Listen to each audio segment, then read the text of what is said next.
안녕하세요. 저는 경기도에서 거주 중인 33살 먹은 주부입니다. 32살 때 시집와서 남편이랑 분가해서 살았고요. 어느 날 남편이 어머님께서 돌아가시고 혼자 계신 아버님을 저희가 모시는 게 어떻겠냐고 갑자기 이야기를 하더군요. 어느 누가 갑자기 저런 말을 하는데 좋다고 할 수 있겠어요. 그 일로 남편이랑 많이 싸웠어요. 위에 형님도 있으신데 왜 우리가 모시냐고. 아주버님은 대기업을 다니고 계셔서 저희보다도 여유롭고 형편이 저희와는 정말 비할 수도 없을 만큼 좋습니다. 그 일로 인해 저는 남편과 끝도 없이 대화를 나누었고 정말 싸우고 볶고 거의 매일 같이 싸웠어요. 그러다 하루는 남편이 술을 먹고 울면서 진심을 담아 말을 하더군요. 저에게 무엇이든 다른 거는 당신이 원하는 대로 하자는 거 전부 다 할 테니까 제발 이번만은 부탁 좀 들어달라고요. 그러면서 남편은 이야기를 이어갔습니다. 남편이 어릴 적에는 엄청 개구쟁이였대요. 매일 사고 치고 다니고 해서 아버님께서 매번 뒤 수습하러 다니셨다고 하더라고요. 남편이 어릴 때 골목에서 놀고 있는데 지나가던 중간 크기의 트럭에 받칠 뻔 한 걸 아버님이 보시고 남편 대신 부딪히셨는데 그것 때문에 지금도 오른쪽 어깨를 잘못 쓰신대요. 그리고 아버님 하시던 일이 노가다였는데 남편이 군 제대하고도 26살 때쯤까지 놀고 먹었더랍니다. 아버님이 남편을 늦게 낳으셔서 지금 아버님 연세가 68세 되세요. 남편은 33살이고요. 60세 넘으셨을 때도 노가다 하시면서 가족들 먹여 살리고 고생만 하셨다네요. 노가다를 오래 하면 시멘트 독이라고 하나? 하여튼 그것 때문에 손도 쩍쩍 갈라지셔서 겨울만 되면 많이 아파하신다고 하더라고요. 평생 모아 오신 재산으로 마련하셨던 조그만한 집도 아주버님이랑 남편 결혼할 때 집장만 해주신다고 파시고 지금은 월세 내면서 원룸에 들어가서 사신다고 하더라고요. 그런데 어머님까지 돌아가시고 혼자 계신 거 보니 마음이 아파서 눈물이 자주 난다고 하더라고요. 저희가 살림이 넉넉했으면 이런 걱정도 안 할 텐데요. 저는 집에서 살림을 하는 평범한 주부이고 남편은 혼자 직장을 다니는데 일반적인 중소기업을 다니고 이직한 지 얼마 되지 않아 한 달에 세후 150 정도를 벌어옵니다. 그런데 그걸로 아버님께서 오시면 아무래도 반찬도 지금보다는 더 신경을 써야 할 것 같고 여러 가지로 많이 힘들 것 같더라고요. 심지어 그때는 제가 임신을 했어서 아이가 3개월 차인데 모든 부분이 힘겹더라고요.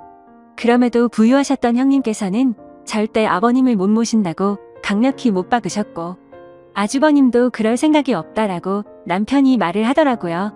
저렇게 철벽 방어를 하는데 어떻게 하겠습니까? 그리고 남편이 진심 어린 말들을 저렇게까지 했는데요. 그래서 넉 달 전부터 아버님을 모시기로 하고 저희 집으로 아버님을 모셔왔습니다. 처음에는 아버님께서 오지 않으시려고 자꾸만 거절하시더라고요. 늙은이가 가봐야 집만 되고 눈치 보인다고 하시면서요. 하지만 남편이 매일같이 설득하고 우겨서 겨우 모셔왔습니다. 모셔온 첫날부터 여러모로 정말 신경이 쓰이더라고요. 그런데 우리 아버님 매번 반찬 신경 써서 정성껏 차려드리면 그걸 드시면서도 엄청 미안해하시면서 눈치를 보십니다. 가끔씩 고기 반찬이나 맛있는 음식을 해드리면 아버님께서는 드시지 않고 남겨두셨다가 저희 남편이 퇴근하고 돌아오면 남편을 먹이더라고요. 그리고 저 먹으라고 일부러 드시지도 않고요. 거기다가 하루는 장을 보고 집에 왔는데 아버님께서 바닥에 꿇어 앉아서 걸레질을 하고 계시더라고요. 저는 그 모습을 보고 깜짝 놀라서 걸레를 빼앗으려고 했더니 괜찮다고 하시면서 끝까지 고집을 부리시면서 청소를 끝마치시더라고요. 그리고 식사를 드시고 나면 곧바로 빈 그릇을 들고 가셔서 설거지도 하십니다. 아버님께 하지 말라고 몇 번을 말씀드리고 그릇들을 뺏어도 보지만 아버님은 설거지를 하시는 게 그게 마음이 편하시답니다. 제가 왜 아버님의 마음을 모르겠어요. 이 못난 며느리 눈치 보이시니 그렇게 행동하시는 거 압니다. 그래서 저도 정말 더 마음이 아픕니다. 남편이 몰래 아버님 용돈을 드려도 그거 안 쓰고 모아두었다가 저에게 용돈 하라고 주십니다. 그렇게 저희는 부유하진 않지만 서로 애틋하고 마음을 써가면서 하루하루를 지내고 있었습니다. 그런데 어제는 정말 너무 많이 슬퍼서 펑펑 울었습니다. 아버님께 죄인이라도 된 듯해서 눈물이 왈칵 나오는데 참을 수가 없더라고요. 한 달 전쯤부터 아버님께서 아침에 나가시면 저녁 때쯤 들어오시더라고요. 어디 놀러라도 가시는 것 같아서 용돈을 드려도 받으시지도 않고 웃으시면서 다녀올게 하시면서 매일 같이 나가셨습니다. 저는 그래서 그냥 집안에만 있으시기엔 답답하셔서 산책이라도 다녀오시다 보다 하고서 크게 생각을 하지는 않았습니다. 그런데 어제 장을 보러 슈퍼에 갔다가 아래층 주인 아주머니를 만나게 되었습니다. 그런데 그 주인 아주머니께서 제게 어렵게 말씀을 하시더라고요. 오다가 이 집 할아버지 봤는데 유모차에 박스 실어서 가던데. 이 말을 듣고 저는 상상조차 못해봤던 일에 깜짝 놀랐습니다. 네, 맞습니다. 아버님 아들집에 살면서 돈 한 푼 못 버시는 게 마음에 걸리셨는지 불편한 몸 이끄시고 하루하루 그렇게 박스 주우시면서 돈을 버셨더라고요. 저는 그 이야기를 듣고 장을 보다 말고 밖으로 뛰쳐나갔습니다. 아버님 찾으려고 이리저리 돌아다녀도 안 보이시더라고요. 너무 죄송하고 가슴이 아파서 집에 들어와서 정말 한없이 엉엉 울었습니다. 한참을 울고 나서 남편에게 전화해 오늘의 상황을 말하니 남편도 아무 말이 없더군요. 한참의 정적이 흐르고 남편은 일찍 들어간다고 말하고 그렇게 통화를 끊었고 남편은 저녁 5시 조금 넘어서 평소보다 일찍 퇴근하고 들어왔습니다. 남편도 마음이 정말 안 좋은지 표정도 너무 어두웠고 집에 들어오자마자 가방만 내려두고 아버님을 찾으러 나간다고 하곤 바로 집 밖으로 나갔습니다. 제가 정말 바보였고 한심한 며느리였습니다. 그렇게 매일같이 나가셨는데 관심을 가지고 진작 이 사실을 알았어야 했는데 말이죠. 며칠 전부터 아버님께서 저 먹으라고 봉지에 들려주시던 과일과 과자들을 받으면서도 아버님께서 사오신 것인지 일을 해서 사온 것인가라는 생각도 못했다니 정말 한심스럽습니다. 못난 며느리 눈치 안 보셔도 되는데 그게 불편하셨던지 아들 집 오셔서도 편하게 지내지도 못하시고 매일같이 눈치만 보시다 불편하신 몸 이끌고 그렇게 일을 하고 계셨다니. 친정의 저희 아빠도 고생만 하시다가 돌아가셨는데 돌아가신 아빠 생각도 나고 해서 그렇게 저는 또 다시 한참을 펑펑 울었습니다.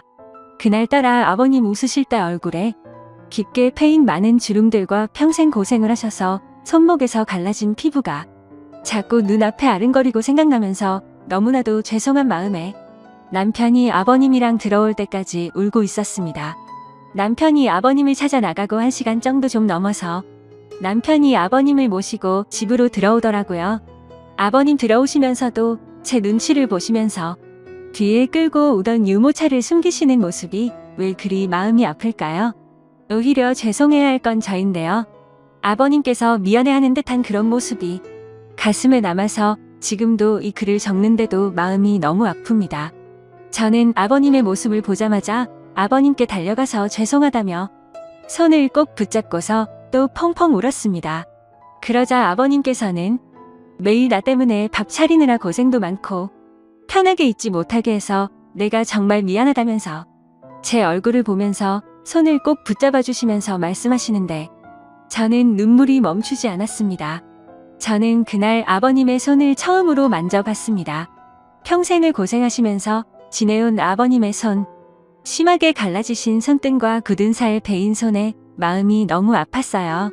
방 안에 모시고 나서도 죄송하다며 그렇게 펑펑 울었습니다. 아버님 식사 챙겨 드리려고 부엌에 와서도 요리를 하고 있는데도 왜 그리 눈물이 그치지가 않던지 남편은 아버님께 다시는 그런 일 하시지 말라고 말했고 앞으로는 제가 더 열심히 일해서 벌면 되니까 그런 일 하시지 말라고 아버님께 확답을 받아냈습니다. 그렇게 이야기를 끝마치고서 3명이 오순도순 모여서 함께 저녁을 먹었습니다.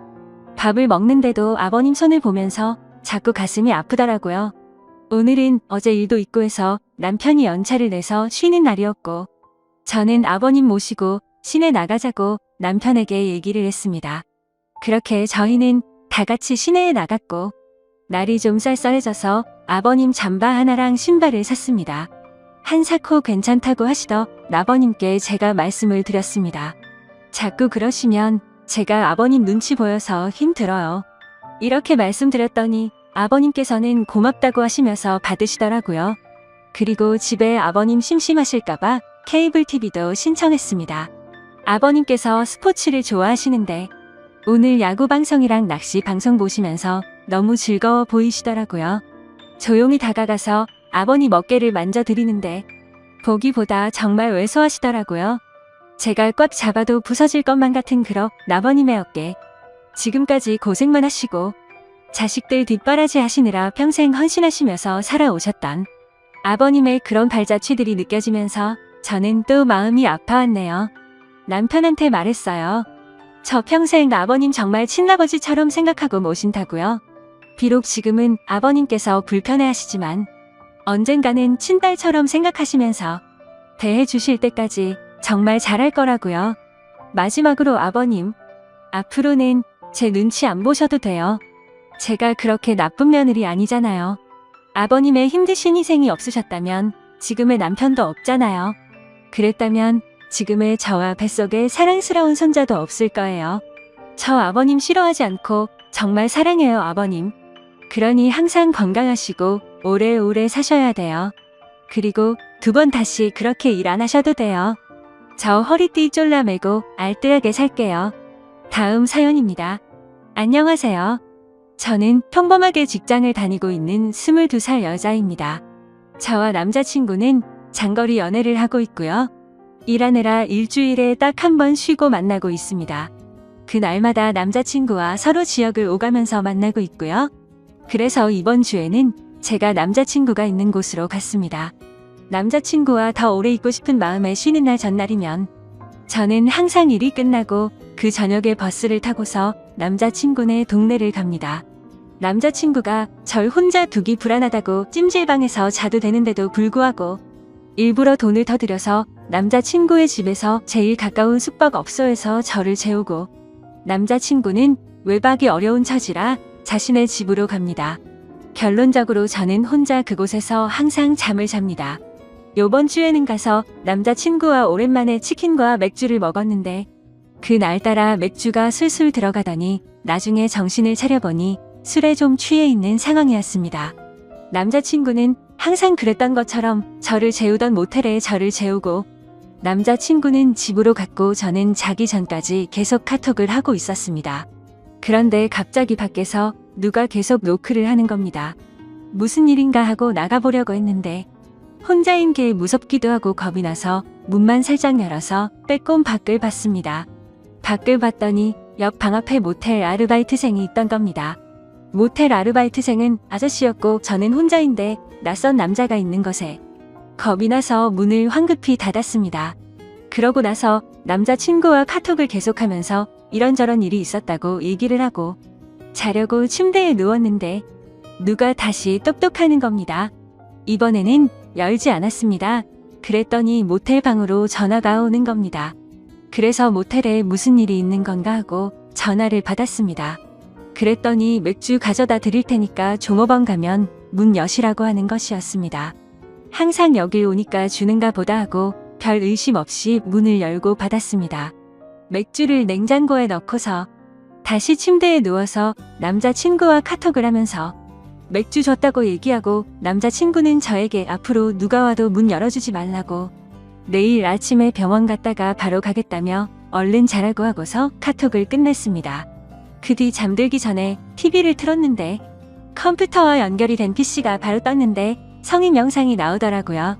근데 그때 때마침 모텔 아르바이트생이 열쇠로 문을 따고 들어온 겁니다. 저는 이미 술이 좀 취해 있어서 그때는 그 아르바이트생이 문을 따고 들어온 줄 모르고 문이 열려 있어서 들어온 줄 알았습니다. 자려고 침대에 자리를 잡고 누워 있었던 저는 그 사람이 들어오는 걸 보고서 놀라서 침대 모퉁이에 앉았고 급하게 TV 채널을 다른 거로 돌렸습니다. 문제는 그때 술에 많이 취해 있어서 기억이 중간에 몇 부분이 나지는 않지만 왜곡되어서 기억되지는 않았습니다. 저는 채널을 돌리고서 무슨 일이시냐고 했고 그 사람의 대답은 기억이 제대로 나지를 않습니다. 그 사람이 아마 필요한 거 없느냐는 식으로 했던 것 같습니다. 저는 그 사람에게 나가시라고 계속 말했습니다. 그러고서 그 사람은 저에게 그냥 보시던 거 보세요. 이러면서 제가 들고 있던 리모컨을 빼앗고서 채널을 다시 돌리는 것이었습니다. 너무 겁나서 계속 제발 가시라고 계속 그랬더니 침대 모퉁이에 앉아있던 저를 눕히려고 제 다리를 만지는 것이었습니다. 저는 순간 겁에 질려서 그 사람의 팔을 치고 남자친구 곧 올 거라고 그랬습니다. 그랬더니 그때야 가더군요. 제가 술에 취해서 기억을 못할 거라고 생각했나 봅니다. 그러고서는 겁에 질려서 모텔 방 밖에 조그마한 소리만 들려도 놀라고 식은땀 나고 잠도 계속 못 들고 다급하게 남자친구에게 카톡하고 전화했는데 남자친구가 배터리 가는 걸 잊어서 휴대전화기가 꺼져 있는 것이었습니다. 그래서 저는 너무 무서워서 그 방에서 나서지를 못했고 뜬 눈으로 계속 밤을 새우다가 아침 10시쯤에 잠이 들었습니다. 남자친구는 아침에 제 연락을 보자마자 급하게 모텔로 달려왔고 제가 자는 사이에 계산대에 가서 CCTV를 보고 아르바이트생에게 따졌지만 저에게 그랬던 아르바이트생 아저씨는 교대 근무가 끝나서 집에 간 상태였고 그 일이 새벽 6시 20분쯤에 끝난 일인데 CCTV는 메모리 문제로 6시 30분부터 녹화가 새로 되고 있었습니다. 주인은 없는 상황이었고 낮에 일하던 아르바이트생은 아무것도 모르는 상황이었던 거죠. 그래서 그 아르바이트생은 그 알바 아저씨를 불러냈습니다. 저는 무서워서 나가지를 못하였고 남자친구 혼자서 아저씨에게 가서 얘기했습니다. 그랬더니 그 아저씨는 남자친구에게 6시 30분에는 손님들이 퇴실해야 되는데 제 방의 TV 소리가 너무 시끄러웠다며 TV를 끌어 열쇠로 문을 열고 방으로 들어왔고 저를 만진 건 자는데 이불을 덮지 않고 자서 이불 덮어줄 때밖에 없었다고 말했다고 하더군요. 그리고 제가 여기 자주 오고 남자친구는 항상 가는 것도 알고 있더군요. 여기 단골이시지 않느냐고. 저는 TV 소리를 크게 튼 적도 없었고 그 아저씨 때문에 무서워서 아침 10시까지 한숨도 못 잤습니다. 저는 그날 밤겁에 질려서 벌벌 떨면서 잠도 못 자고 밤새워 무서워했던 것도 그렇고 너무 억울하고 어이가 없어서 그 아저씨에게 가서 따졌습니다. 다시 말해보시라고. 아저씨가 언제 그러셨냐고. 그랬더니 도리어 그 아저씨는 자기가 언제 그랬냐면서 그러는 겁니다. 제가 술을 마셨어도 기억을 다 하고 있는데도 그 아저씨는 제가 술에 좀 취해 있던 것도 알고 남자친구가 갔다는 걸 알고서 계속 거짓말을 해댄 겁니다. 저는 더는 말해도 안 통하고 자기는 그런 적 없다고 할 것 같기도 하고 사실 이런 일이 처음이고 너무 당황스러워서 얘기하다가 눈물이 나와서 혼자 밖으로 나갔습니다. 경찰서를 가도 심증은 있지만 물증이 없어서 일만 더 복잡해질 것 같고 남자친구가 사는 지역에 계속 올 수도 없는 상황이어서 이런저런 생각을 한 저는 남자친구에게 그냥 나오라고 했습니다. 남자친구는 제가 나간 후에 조금 있다가 나왔고 아저씨와 계속 얘기를 해봤지만 끝까지 자기는 TV 소리 때문에 그랬다면서 모텔의 다른 고객들을 위해서 그랬다면서 새벽 6시 30분이 어떻게 손님들 퇴실 시간입니까? 제가 만약에 소리를 크게 틀고 있었다고 해도 여자 혼자 모텔방에 있는 걸 알면서도 문을 따고 들어오는 게 말이나 됩니까? 그리고 자는 제가 이불을 덮고 있지 않아서 이불을 덮어주느라 만졌다는 건 또 말이 됩니까? 변명해도 어떻게 그렇게 할까요? 집에 와서 생각해보니까 더 화가 나는 겁니다. 너무 억울하고 지금 가서 그깟 5만 원 던져주고서 경찰서 가자고 하고 싶습니다. 하지만 그럴 시간도 안 되고 어제도 밤에 울면서 남자친구와 전화했습니다. 내가 대체 뭘 잘못했길래 이런 일을 당해야 하느냐고. 너무 억울하다고.